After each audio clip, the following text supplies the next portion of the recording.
Alors, Annick Plou, je suis médecin retraité. J'ai travaillé comme médecin généraliste en Vendée.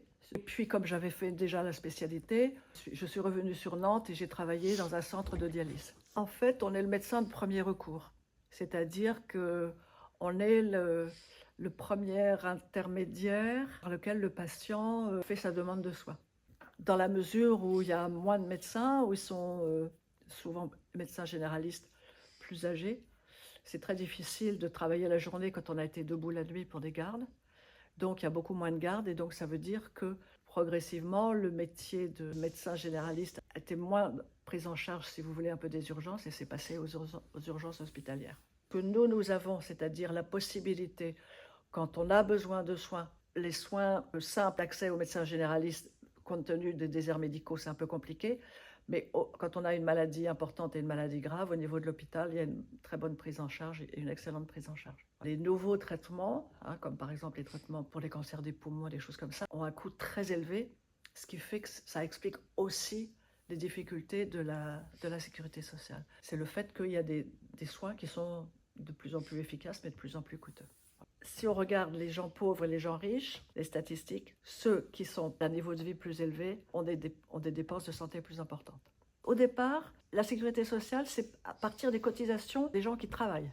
Les travailleurs indépendants, les commerçants, etc., et les agriculteurs n'avaient pas accès à la sécurité sociale. Progressivement, au fur et à mesure des années, a été créée la mutualité sociale agricole et puis la sécurité sociale pour les travailleurs indépendants, etc. La partie maternité a été mise en place assez rapidement. Maternité, c'est-à-dire prise en charge des accouchements, congé maternité. Donc a été mise en place aussi la branche retraite. Quand vous avez une maladie grave, à ce moment-là, la sécurité sociale paye tout pour cette maladie. C'est la CSG. Pour la sécurité sociale, en fonction de vos revenus à vous, mais c'est sur votre feuille d'impôt, une fois qu'on a vu quels sont vos biens, et la CSG, elle se prélève là-dessus. C'est la première fois qu'a été introduit pour le paiement de la sécurité sociale un financement qui n'était pas uniquement accroché à votre salaire. Ça élargissait un peu, c'est-à-dire ça permettait de prélever un peu plus en prenant un petit peu plus aux gens qui avaient un peu plus de biens et des revenus complémentaires. Alors, j'étais syndiquée quand j'étais au syndicat de la médecine générale, mais c'était un syndicat qui n'était pas reconnu, mais nous on s'appelait comme ça. Pourquoi? Parce qu'on disait que le syndicat de la médecine générale se battait pour l'accès de tous à la médecine, à la santé.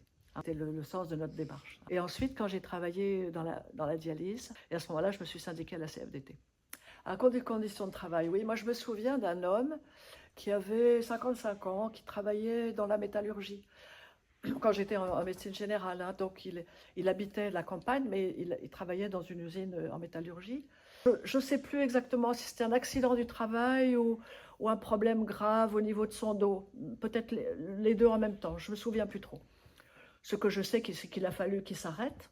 Dans mon souvenir, c'est pendant 2 ans.